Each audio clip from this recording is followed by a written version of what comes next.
Então, qualquer coisa depois a gente edita, Ok. tira. Começar aqui do Osh. Boa noite, estamos aqui para entrevistar o professor Luiz Fernandes. E, sem mais delongas, vamos começar solicitando ao entrevistado descrever sua formação acadêmica. Bem, eu estudei graduação em medicina, depois fui para o Rio de Janeiro, fiz um ano de residência em clínica médica, passei num concurso para fazer pós-graduação no Japão, onde eu fui estudar gastroenterologia. Depois de fazer uma graduação e uma espécie de mestrado acadêmico na área de gastroenterologia no Japão, eu fiz um outro concurso e fui fazer um outro mestrado em pesquisa médica e farmacêutica avançada na Universidade de Bruxelas. E quando estava lá, eu tinha bolsa da CAPES. Foi quando o Fernando Henrique Cardoso cortou a bolsa e eu, não tendo bolsa para continuar os meus estudos, eu tinha sido aceito para fazer um doutorado em Turim, mas sem bolsa eu tive que voltar ao Brasil. E voltando ao Brasil, já que era uma coisa radical, eu disse, bem, já que o Brasil espera que cada um cumpra o seu dever, eu vou seguir as Forças Armadas, já que eu não servi ainda. Me alistei na Marinha e fui ser oficial médico da Marinha. E enquanto eu estava na Marinha, eu entrei no curso de filosofia e me apaixonei pela filosofia e resolvi prosseguir na filosofia. Fiz graduação, especialização, mestrado e doutorado em filosofia.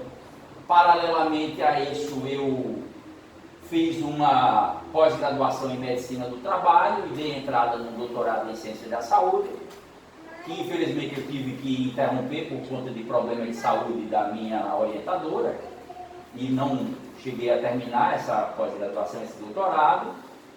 E depois fiz um pós-doutorado em estudos clássicos na Universidade de Brasília, de forma que eu tenho graduação e pós-graduação, pós-graduações, né, em medicina e em filosofia, mais especificamente na filosofia, área de filosofia metafísica. Como e quando ocorreu sua aproximação com o sufismo? Bem, minha aproximação com o sufismo, de uma forma informal, aconteceu provavelmente na minha adolescência. As minhas crises, digamos assim, teológicas, nas quais eu não me sentia convencido com os argumentos ditos monoteístas do cristianismo, apesar de ter um pai livre pensador maçom e uma mãe católica, eu não me sentia próximo da teologia nem das práticas do catolicismo. Comecei a estudar diversas formas religiosas e comecei a ler muito. E nessa ocasião tive acesso a alguma literatura sapiencial do sufismo, me entusiasmei com aquelas leituras, mas não tive oportunidade de progredir porque não conhecia ninguém que fosse seguidor do caminho sufi. E aí, quando eu fui estudar no Japão, mais especificamente no início na Universidade de Hiroshima, eu tinha um colega do curso de aperfeiçoamento em língua e cultura japonesa, que chamava-se Imdad Ullah Yusufzei, e ele me apresentou os ensinamentos do sufismo, e nós, em muitas conversas, inclusive com uma norte-americana chamada Deborah Martin, que também estava no caminho sufi, nós nos aprofundamos em alguns estudos e, num determinado momento, esses estudos sobre o sufismo se cruzaram com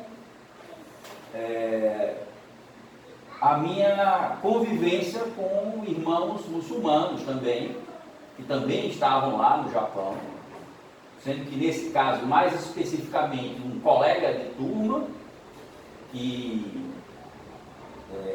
era e é pediatra do Bangladesh, o Dr. Murtaza Ahmed Choudhury, e um colega paquistanês da cidade de Quetta, chamado Mahmoud Musaman Khan.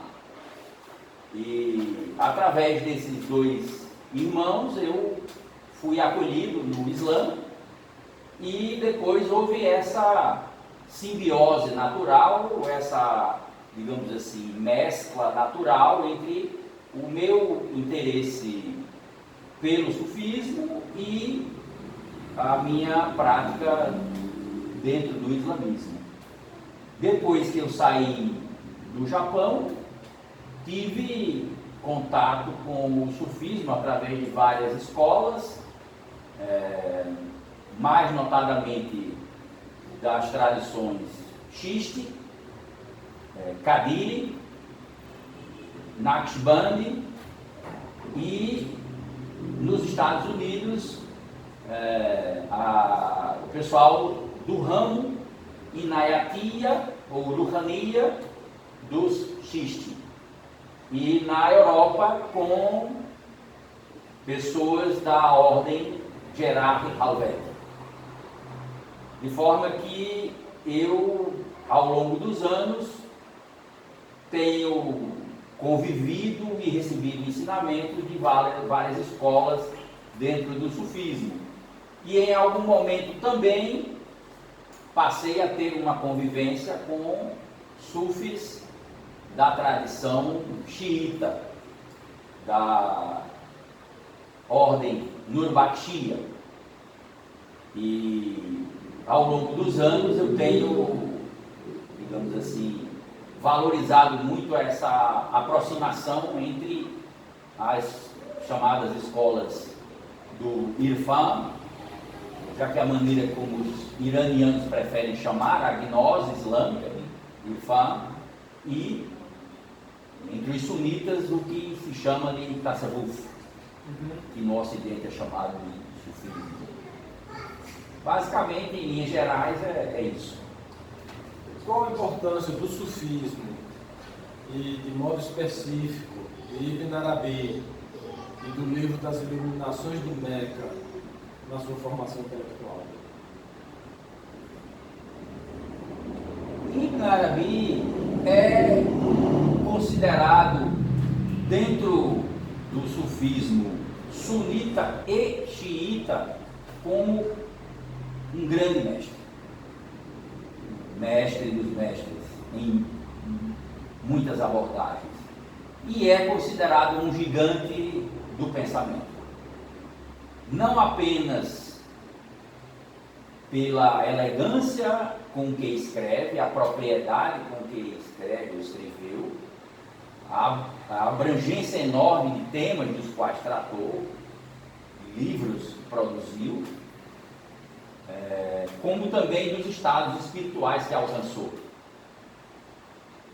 É uma literatura muito densa, mas ele mesmo, sabedor dessa densidade, dessa dificuldade, costumava escrever súmulas, resumos, explicações dos seus tratados mais difíceis, para exatamente os alunos terem acesso a esse conhecimento que, de outra forma, é muito complexo.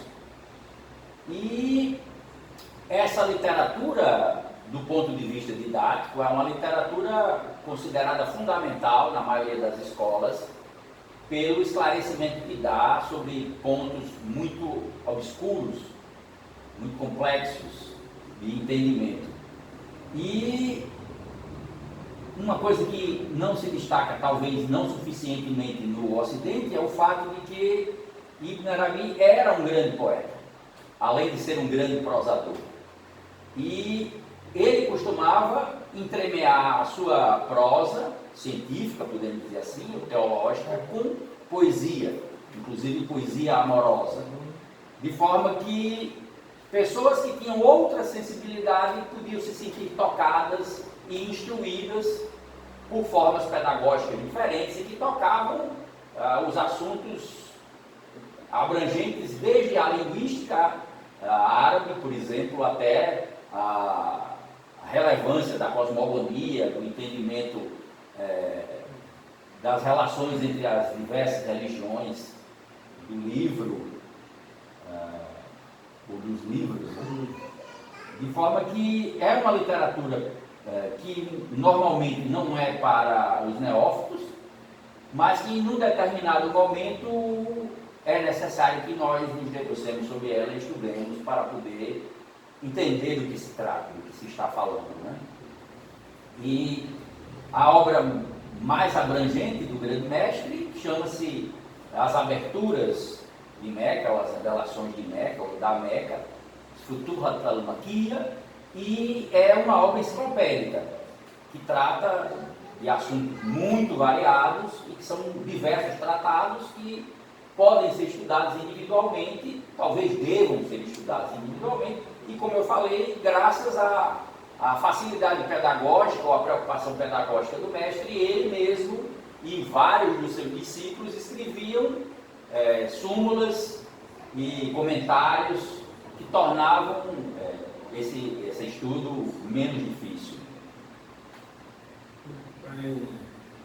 Qual a aplicação dos conhecimentos adquiridos sobre a mística islâmica, na sua docência?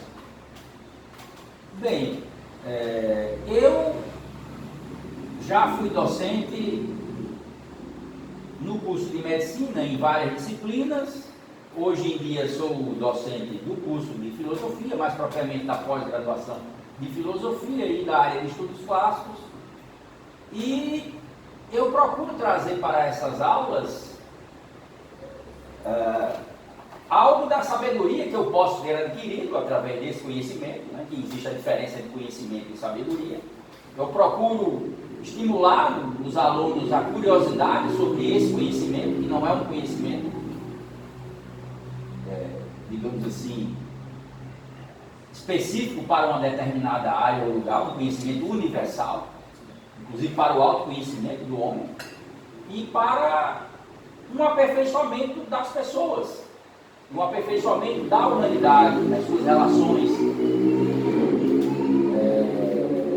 Eu procuro aplicar isso, em primeiro lugar, ao autoconhecimento e, dando-me a conhecer aos outros, eu procuro mostrar que essa grande escola de pensamento, que é o sufismo, ou essas escolas que constituem aquilo que nós ocidente recebe o nome de sufismo, constituem uma psicologia, uma ética, uma antropologia, uma literatura, uma visão de mundo que está acessível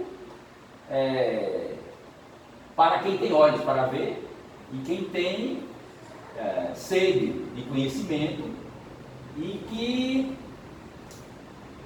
pretende ultrapassar os limites, as amarras do pensamento ocidental, mercantilista, financista, materialista, exclusivista, individualista e outros istas mais, né? Remetendo para essa dimensão mais universal. Lembrando que os seguidores do grande mestre cunharam uma expressão que por ele não é empregada, que designa essa visão de mundo e que hoje em dia é identificada com o pensamento da escola, que chama-se Wahdat al-Wujud. Wujud em árabe significa testemunho ou encontro. Então, Wahdat vem de Ahad, unidade. Então, eu gosto de traduzir Wahdat como unicidade. E o que é Wahdat al-Wujud? É a unicidade da existência. É entender que tudo está interconectado. Tudo faz parte de uma realidade única. Tudo tem a ver com tudo. De forma que nós temos que perceber essa interconexão, que é visceral. E é a interconexão entre eu e o outro, entre o homem e a natureza, entre o homem, a terra e Deus, entre o bem e o mal, entre aquilo que se nos aparece como oposições, mas que na verdade são complementaridades, e que abre para uma percepção monista de mundo que tem tudo a ver com o monoteísmo, que é Tawhid. Monoteísmo e unitarismo ou unicidade da existência formam um conjunto semântico e psicológico que permite entender essa teia da existência como sendo algo muito real. Muito bem. Qual o nível de aceitação da cosmovisão sufi por parte dos discentes da graduação, no seu caso, da pós-graduação? Eu não falaria de aceitação, porque eu creio que a aceitação é uma palavra forte que implica um conhecimento amplo. E, infelizmente, a maioria das pessoas nem tem conhecimento amplo, nem busca conhecimento amplo, e às vezes até rejeita, porque a sociedade moderna cobra uma capa, uma cobertura de conhecimento sem muita profundidade, com muita generalização e com muita volatilidade ou liquidez, e que impede uma discussão mais séria sobre aquilo que deveria realmente importar. Mas eu creio que se nós usarmos a palavra aversão como oposto de aceitação, pelo menos eu acho que no Brasil nós temos pouca aversão, o que já é um bom começo. Agora, da não aversão para chegar à aceitação, teria que haver um maior envolvimento. E o envolvimento depende do coração, depende do empenho. Há quem diga que a graça de Deus ocorre no meio do caminho. Você tem que fazer a sua parte, pelo menos estender o braço para ser acolhido. A maioria das pessoas tem preguiça até disso. Então eu diria que o maior obstáculo não é a intolerância, é a preguiça, é a indisposição de abrir-se, porque é necessário empenho, e as pessoas aparentemente não têm muita capacidade de esforço, querem a coisa muito mastigada, muito simplificada, e vem sempre aquela pergunta imediatista: o que é que eu vou ganhar com isso? Quando é que eu vou colher os frutos disso? Que importância isso terá para aquilo que eu precisarei fazer na semana que vem, ou até mesmo no dia de amanhã? E isso complica. Mas, como eu disse, na universidade, pelo menos as pessoas escutam. Talvez porque eu falo alto, tanto por uma questão familiar, quanto por uma questão militar, as pessoas acabam ouvindo. E qual o impacto do conhecimento da metafísica sufi na sua formação pessoal? Eu creio que, desde que eu me aprofundei nos conhecimentos teóricos e que tive algumas experiências diretas, eu poderia dizer experiências do divino, eu creio que isso tem todo importância. Porque eu creio que isso me fez, se não ser, pelo menos tentar ser uma pessoa mais tolerante, uma pessoa mais humilde, uma pessoa que busca concordância, convergência, conciliação entre coisas que muitas vezes parecem díspares para muita gente, como ciência e filosofia, entre sensibilidade e razão, entre teoria e prática, entre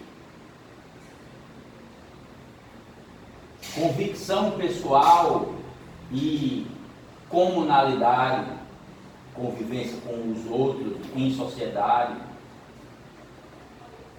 de forma que talvez a contribuição maior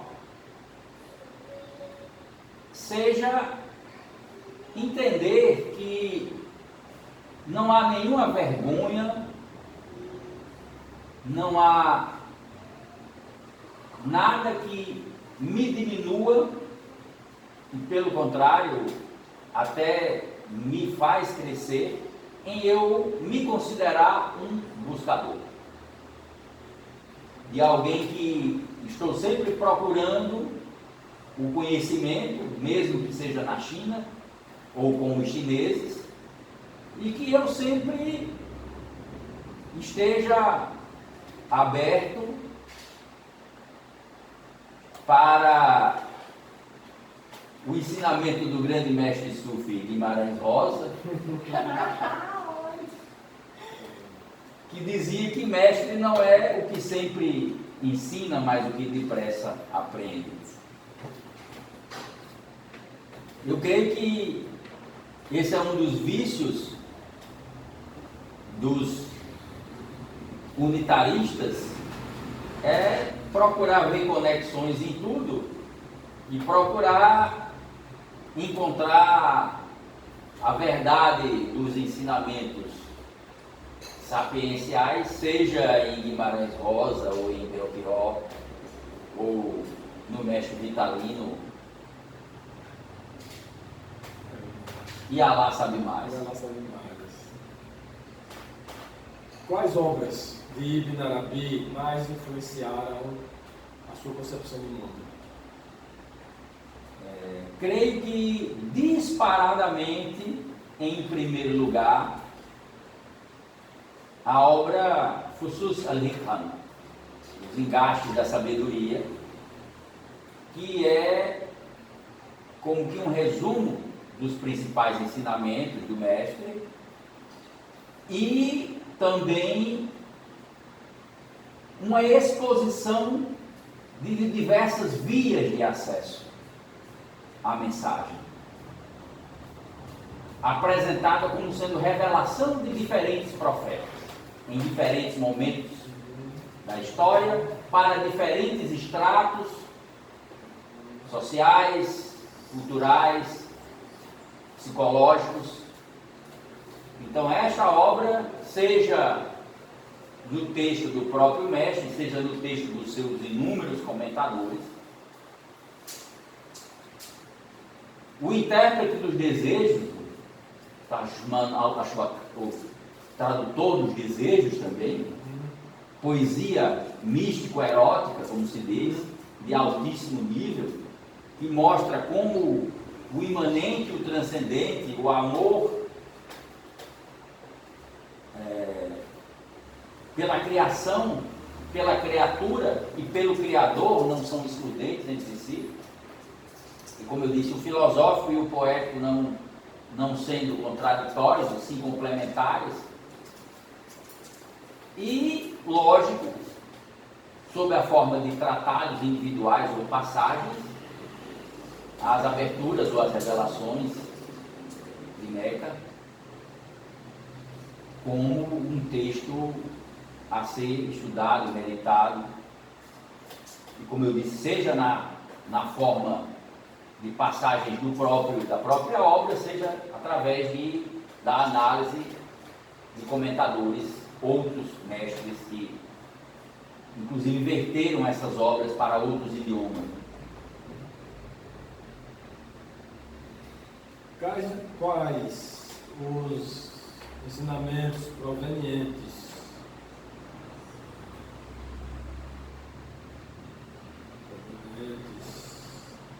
da mística, do amor de Ibn Arabi poderiam contribuir para o diálogo interconfessional? Há uma frase que foi muito banalizada no Ocidente, que é aquela que diz que Deus é amor. Dentro da crença islâmica, Deus criou o mundo por um ato de amor. E o homem se relaciona com Deus através do amor. O amor e a beleza são as assinaturas de Deus no mundo.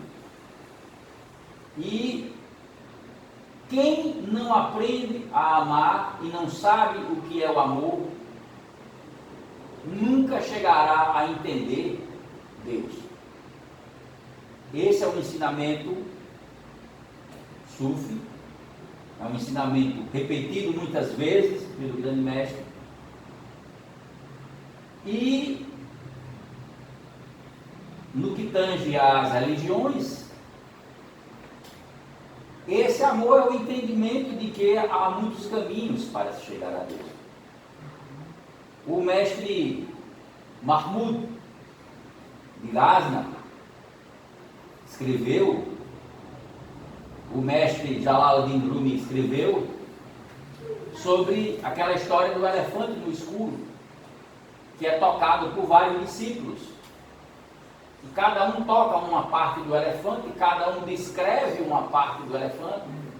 Todos eles estão falando do elefante e nenhum deles está falando do elefante. Porque o elefante é mais do que a soma das partes. Então, esse grande mistério, que é Deus, é o conjunto das verdades mais profundas de todas as religiões reveladas. E esse conhecimento mais profundo aponta para uma verdade única, já que é a existência única. E isso foi percebido pelos grandes mestres e está lá na obra de Ibn Arabi, está de forma patente no sufismo, que é conhecido como a religião do amor também, por enfatizar muito essa questão da tolerância, da compreensão, da gratidão, acima de tudo, porque aquele que não ama a Deus e não ama ao próximo está amando algo em si mesmo que não é o seu verdadeiro eu. E o desamor só nos afasta de Deus. E não à toa Deus é conhecido em árabe como Al-Haq, a verdade. Muito bem, professor Edis. Agradeço a sua participação nesse trabalho de pesquisa sobre a mística islâmica. Eu poderia brevemente ler para vocês um poema? Por gentileza. Eu tenho tentado, de uns tempos para cá, contornar a maldição do racionalismo. A academia nos ensina a sermos muito aristotélicos, muito escolásticos, muito formais, muito racionalistas. E eu, quando era adolescente, eu gostava muito de ler poesia, de escrever o que eu pensava que era poesia. E depois a autocrítica foi se tornando muito séria. E eu fui parando de escrever poesia, até que em um determinado momento, através da poesia sufi, que eu comecei a ler em outras línguas, mas não encontrava bem traduzida em português, eu comecei a dizer, por que eu não tento traduzir isso em português? Comunicar essa mensagem de uma maneira que possa tocar o coração de algumas pessoas. E aqui está a experiência de tradução de um poema que foi escrito pelo mestre Samuel Lewis, ou Sufi Ahmed Murad Chishti, que viveu de 1896 a 1971, que nasceu de uma família tradicional judaica e alcançou a alta hierarquia do sufismo e do zen budismo, e que é considerado um dos pioneiros da agroecologia, ou daquilo que hoje em dia é conhecido no meio dos estudiosos como Ziraat, ou ecologia espiritual.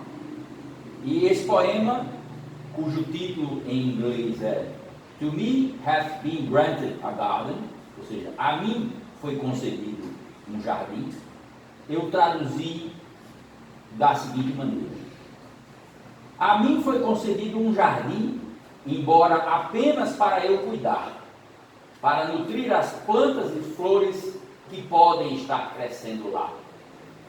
Foi Deus quem este jardim concedeu, por mais um dia somente. O dono, meu vizinho, o deixou para eu usá-lo como devo eu. E dálias crescerão no jardim, e rosas de rara boniteza, e margaridas e tulipas e narcisos, e papoulas e lírios de grande beleza. Sim, haverá muitas flores, mas não apenas elas crescerão.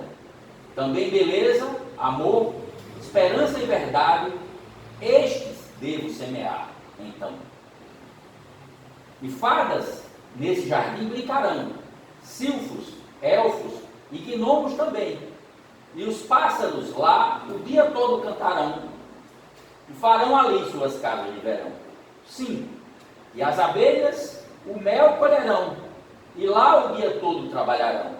Enquanto isso, flores eu vou colher, pois esse é o pagamento que vou receber. E o que será feito com as flores? É a questão que você pode perguntar. Afinal, só seriam essas flores a recompensa por meu diário labutar? Não. Deus terá feito crescer estas flores e elas serão dadas a Deus. E eu apenas mordomo nesse quintal para nosso Pai que está nos céus. Haverá alguns para os pobres e humildes, e alguns para os doentes acamados, e outros para aqueles que estão em hospitais, e para as crianças cujos pais foram sepultados.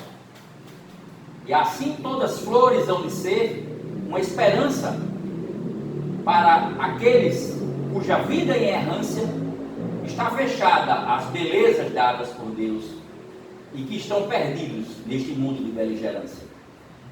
E em todos os lugares desse jardim que Deus a mim concedeu, o amor será plantado e o amor crescerá e eu serei um servo seu.